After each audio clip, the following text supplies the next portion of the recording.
All right. Welcome, Dr. Stiles. Welcome to World Monitor Magazine, which is an official partner for European Business Association of Kazakhstan. Okay, thank you for asking me to do this interview. It's a great pleasure. You represent the American Medical Centers. And today, the American Medical Centers has almost 25 years of experience in the family medical services with branches in many countries of the world. How do you assess the state of the medicine in Kazakhstan, though? I think what is happening in Kazakhstan is quite interesting. Historically, I've done quite a lot of work in the development of what we call primary healthcare services in countries emerging from the Soviet Union. Kazakhstan, I think, is interesting in that it is developing, but what's interesting about its development is that it is also taking some focus from other countries. And one can see that in some of the secondary care service, the hospital services that are available in Kazakhstan. And you can also see it, I think, in the way that Kazakhstan dealt with the COVID epidemic, that it actually used experience from other countries to develop its services. And I think that's extremely positive, because what has happened in some countries is that their development has been isolated and they haven't taken experience, and there's a huge amount of worldwide experience from other countries. So I'm quite excited about where Kazakhstan is coming from. There's quite a lot to be done. I think most of all in terms of preventative medicine and in terms of integrating the healthcare services, so they are much more seamless and they're much more available and accessible to the general population. And of course, Kazakhstan has a huge rural population, and there are good examples in the world and indeed in Europe, Spain, Greece, where a large percentage of the population is rural. So you can take some evidence from those. So I'm optimistic about where Kazakhstan is going. And I think that it's also taking doctors who have been trained in European countries, and there are scholarship schemes, and that's a very positive thing as well. So people are bringing experience from Europe and other countries into Kazakhstan, young doctors, and I think that's positive. And of course, the development of English is also medically, although I'm English, medically important, because most of the research, most of the evidence of good practice is available in English and is published in English. Historically, and quite interestingly, it was available some 10 or 15 years ago in Russian as well, but it is less so. A lot of the evidence was translated at that time when there were very good relations. But sadly, that has collapsed in a way. But there is a growth amongst young doctors of the use of English, and that's very, very positive for the development of medicine. That's really great to hear. Thank you. And today, the American Medical Centers, you have 3 offices in Kazakhstan, 3 different cities. Do you have any plans to expand? Well, the answer to that is a little bit twofold. But one is the expansion within those 3 clinics. And today I'm really happy that we've actually been interviewing a mental health specialist who can work in our clinics. We take mental health very seriously. It's a part of people's health profile, and it's a part of health profile which is often neglected when services are developing. But mental health is a very important part of what we do and of what health services in general do. So some of that is internal development, and in Almaty we're looking at a bigger clinic, so we'll be able to bring more specialists into the clinic and provide a more seamless service. In Atara, we're starting our clinic, and that will develop. The other part of AMC is what we call managed care, and that means that we are able to provide services for people perhaps who are taken ill in other parts of Kazakhstan, people who have, I don't know, car accidents, whatever it happens to be. And we work and we develop a group of associate hospitals and clinics that we can work with. And certainly our clients find that very, very helpful. So if somebody is taken ill in another part of Kazakhstan, we can help to coordinate and make sure their care is good. Mm-hmm. The American Medical Center positions itself as a family clinic, more aimed at providing medical services to the whole family. Could you tell us how this approach differs from other clinics? And what is the fundamental difference between the approach and standardized clinical methods for providing medical services in your clinics then? Okay, I mean, I think that's a very interesting question and goes very much back to the ethos of how we work. American Medical Centers, the services we provide are about whole people. They're about people's physical health, very much about people's preventative health in terms of good mental health, good diet, good nutrition. And of course, people sit inside families. So understanding the family is very important. And for example, pregnant mothers will make investment in their physicians for their future children. And to have a service that looks after families, I think is very important. Of course, there are certain things that run in families as well, genetic diseases and things. And as the science of medicine progresses, we come to understand how important genetics actually are. To see what is happening in families gives a depth, another perspective, I think, to the individual's health. So I think family medicine is quite important. And it brings together, it means that, you know, a mother, and I say mothers because women normally organize the healthcare of their families. It means that women can access a seamless service to their children, to their husbands, to themselves, indeed to their parents as well. And the physician can see those interactions and how and why they're important.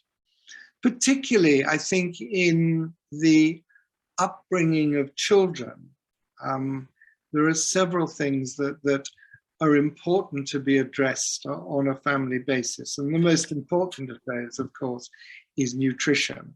And it's the job of a good family physician to quietly and considerately alter the behavior of people in terms of nutrition. And I could give you the example of, you know, the myth that children must have sugar. In actual fact, children mustn't have sugar. And that is an example of things that have to be altered.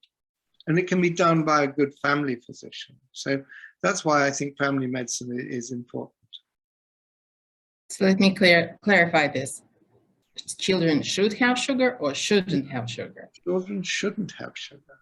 Shouldn't have sugar. Refined sugar. The evidence is that in actual fact, children, their gums from a very early age get used to sugar. So they get almost an addiction to sugar.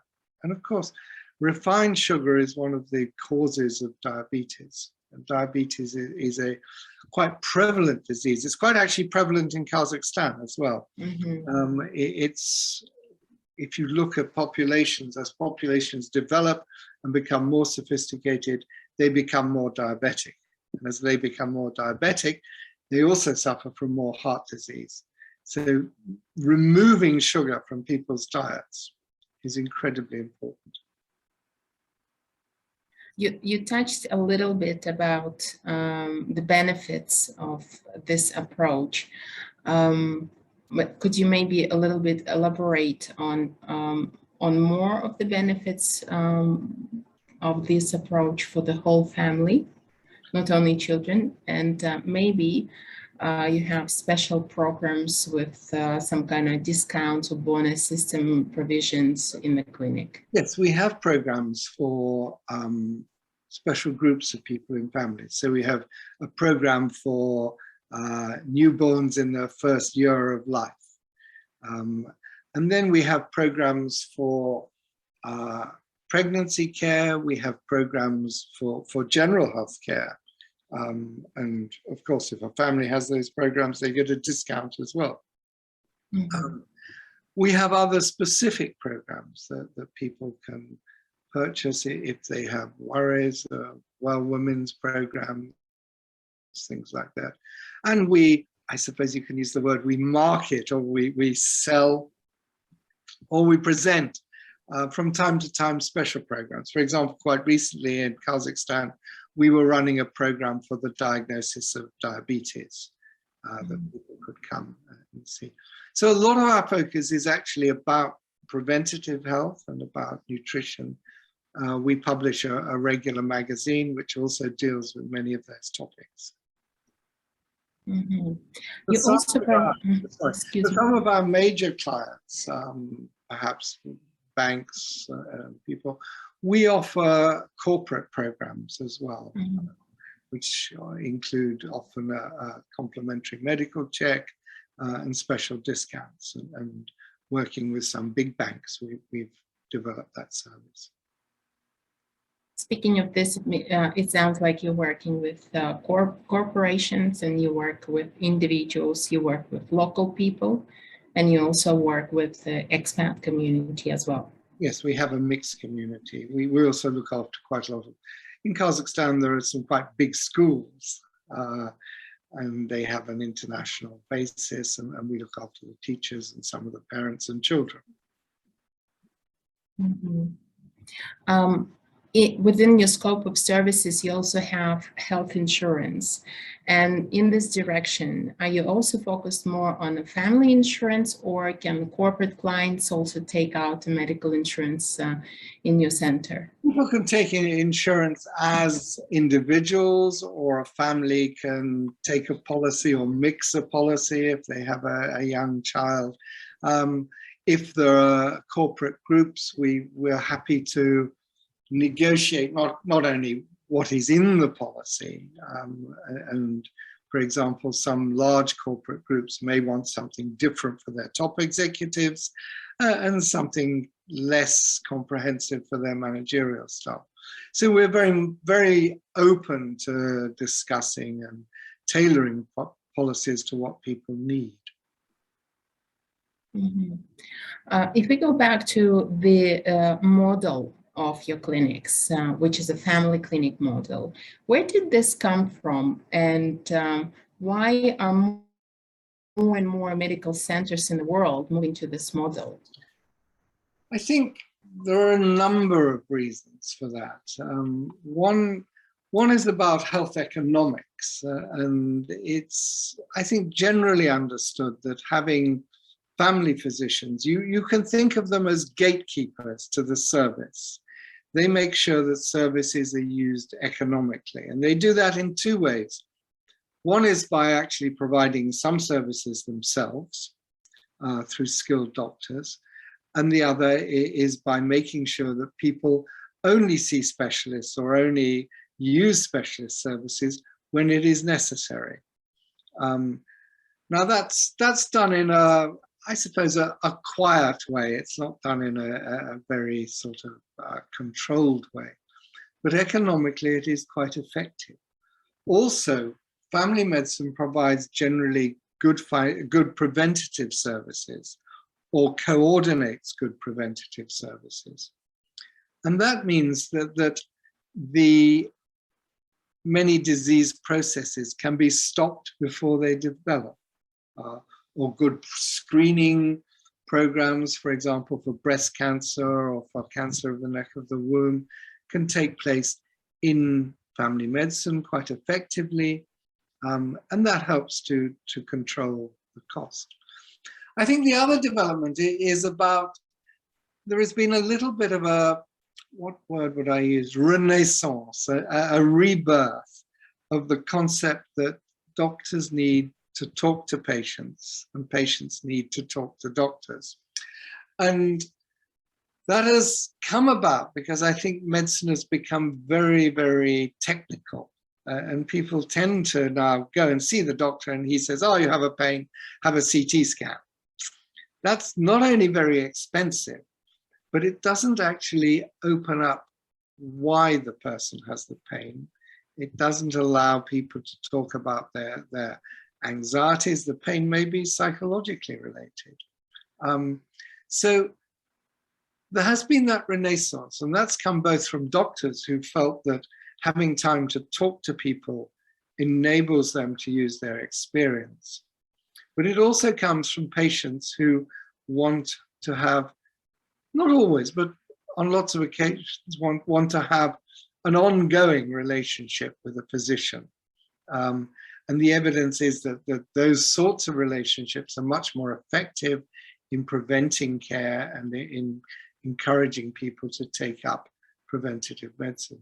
So for example, at AMC, if you come to AMC as a first time you come, you will probably spend 45 minutes with the physician. This is not a 10-minute thing. And during that time, the physician gets an idea about your health, not only your health, but perhaps your family's health, what has happened in the past, what your anxieties are.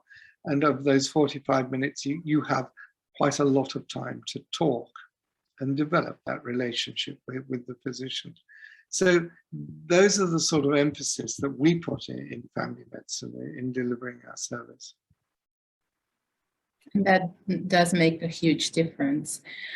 In Soviet times, there was a very famous saying that "Кадры решают все."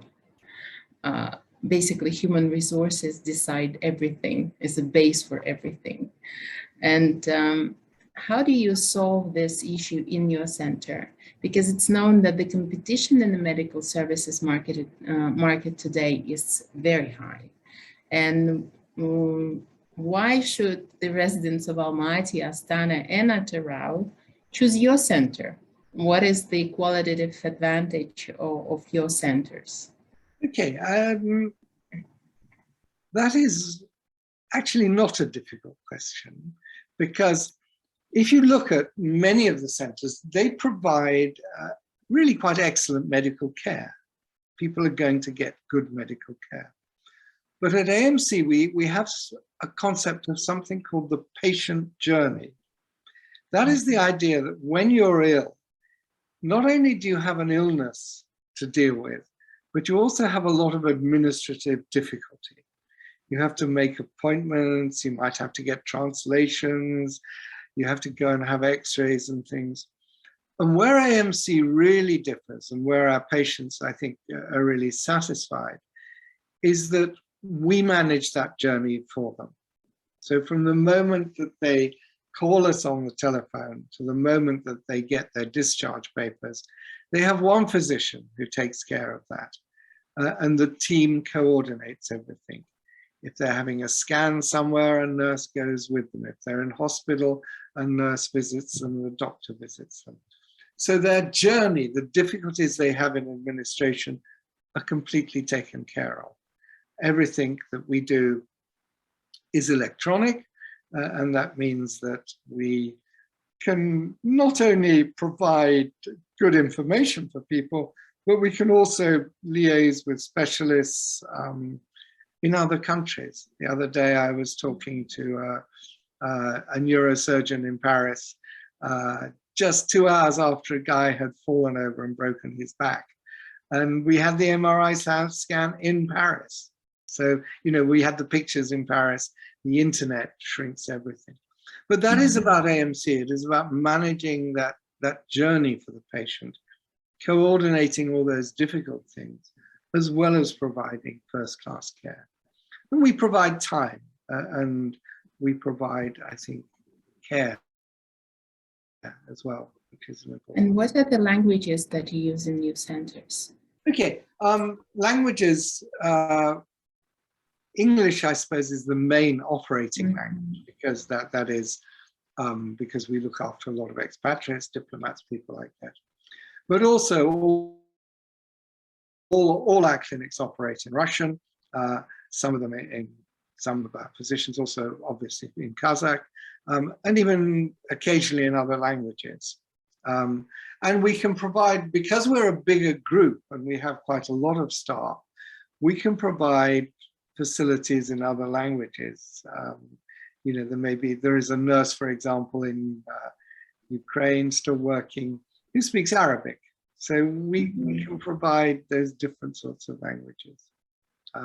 Our team in Georgia obviously speaks Georgian, so they can provide Georgian for any Georgians in Kazakhstan. That really covers the world, right? Well, covers a large part of it. I don't know Japanese. We occasionally have people, staff who speak Korean or students who've learned Korean. So yes, we're quite international. What can American medical centers bring to Kazakhstan healthcare culture, in your opinion? Okay, I think first of all that they can bring that sense of family medicine. They can bring a more Western perspective, perhaps a more American perspective. And that's, as I referred to earlier, that's something that Kazakhstan is open to. It's something that Kazakhstan is happy to consume and to look at different models and to get experience through different models. So I think that we can bring that. We can bring the sort of administration that provides a seamless service, and really to emphasize the importance for that for patients. When I worked in the UK, I had a job of coordinating cancer services for patients. And that brought to me how important it is to help people through that journey, people that were worried, people that were depressed because of their illness, people that just couldn't get an appointment, etc., etc. All of that is very difficult. And to demonstrate that it's possible to make an effective and well-managed healthcare system, I think is important. Because that isn't always so in different parts of the world. Not all European countries have well-managed healthcare systems. I'm sure a lot of Kazakhs and a lot of Ukrainians who as refugees went to Europe find huge difficulties with the healthcare systems. And that's possibly down to economics, some of it. So I think AMC can bring examples that family medicine is important, and that providing that seamless service, preventative medicine, is also important. Do you have any innovative products that you are introducing to the clinics in Kazakhstan? Innovative. I don't. In medicine, one of the major advances that we've seen probably in the last 5 years, the last decade, is genetic medicine. It is about being able to determine what diseases people are at risk from, and taking the steps to prevent them. And AMC has certainly been very active in that field. Developing special tests for breast cancers, other cancers. And every year we have genetic markers for some of these diseases. So this is a very exciting part of medicine, and it's something that we've, I think, really sort of led with. In terms of our business, I would like to think that we're quite innovative in the way that we control and assess our staff, and that we're quite European in that way, so that every physician has an appraisal each year. Every physician has feedback from a number of patients in that appraisal on all aspects of their consultations. Their work is looked at, certainly in their early stages of working for us. And that appraisal is, in a way, connected with their professional development, which is very important in medicine. People spend a long time as doctors. I've spent over 40 years, I think, as a doctor, more than 40 years. But one's professional development is very important in that time, and that's going to be important for physicians in Kazakhstan as well. This year, for example, from Almaty, we're sending 3 physicians on international courses abroad to increase their studies. Yeah. So I would like to think, medically, the innovations are going to be very much about genetics and about preventing disease through that. And the innovations, as I say, in managing our staff are what you'd expect from any big European or American corporation. Yes. And is there any research that is going on right now? Anything you're working on today? We're not a research establishment in a way. I mean, we don't, to do research is not only expensive, but you have to have really large numbers of patients to make it statistically relevant. We do talk to some of the major hospitals about researches that they're doing, but as a group, we don't involve ourselves in research. Having said that, we have on occasion been involved in sort of more social aspects of medicine research on people asking our clients, how we deal, how do language problems interfere with medicine. It's very important when you're communicating with people from many, many countries, as we do with our expatriates, to develop a clear language, to remove the sophisticated language bits from your diction. So that's a challenge, to see a Japanese person and then to see a Kazakh and then to see an Italian. They're all very different. Yeah. Mm-hmm. And to wrap up our interview, perhaps you have your impressions of Kazakhstan, or maybe wishes to Kazakhstan health system, or to patients. I kind of know what you're going to wish to the patients, but talking about the health care system and how you see yourselves as part of it in the future. I think for Kazakhstan, one of the challenges is to bring a health system to its rural population. You're a huge country. I mean, it takes hours to fly from one side to the other. And in the middle of that, there are many people who are not easily able to access health services. And changes in that need to be both administrative and they need to be medical as well. You need to get people out into those communities. And you need to provide emergency care for those communities, which is a very great challenge. Children still die of infectious diseases if they're not treated correctly and treated rapidly. And of course, the other great challenge is that good doctors want to work in cities. Mm-hmm. No good doctors, and this is a worldwide problem. It's nothing about Kazakhstan. That good doctors always gravitate to major centers. That's where they want to be, where their families want to be. And that makes rural medicine quite difficult. So there are challenges there for Kazakhstan on how to get good medicine into the rural community. And the other challenges, as I said earlier, is perhaps to integrate some of the very good services that Kazakhstan has in terms of hospital care and other ways, to make sure that those are not only more seamless, more accessible for patients, but perhaps operate in a more economic environment. Where health operates in chaos, or in sort of organized chaos, it's very expensive.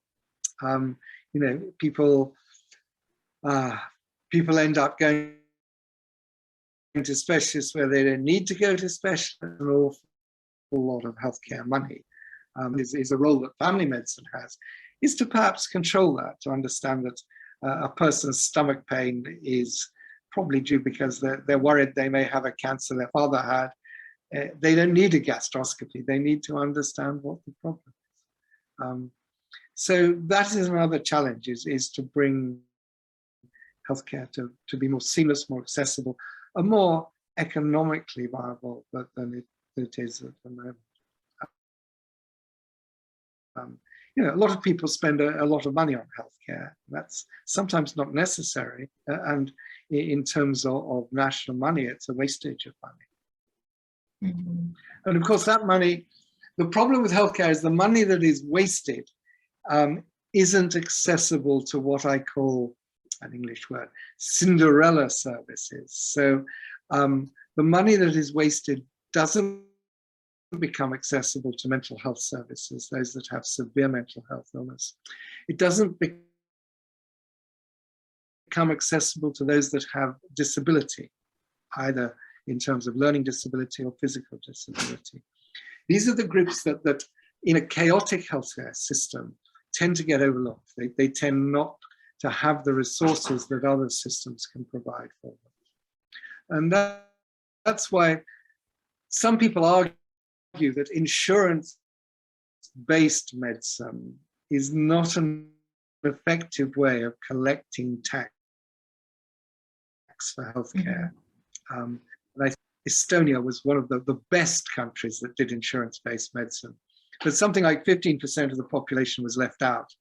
And that was during a time of growth and economic growth and inflation. As soon as you get recession, insurance-based medicine becomes very difficult, and a lot of people get left out. You can see the problems America has with that. Mm-hmm. Very interesting. Thank you very much for your time. Thank you very much for your expertise. We wish American Medical Centers growth, development, and we thank you for what you're doing for the people of Kazakhstan and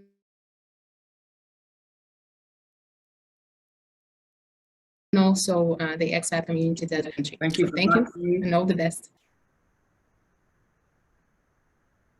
It's been a Lena, we can stop. Can we chat? Lena,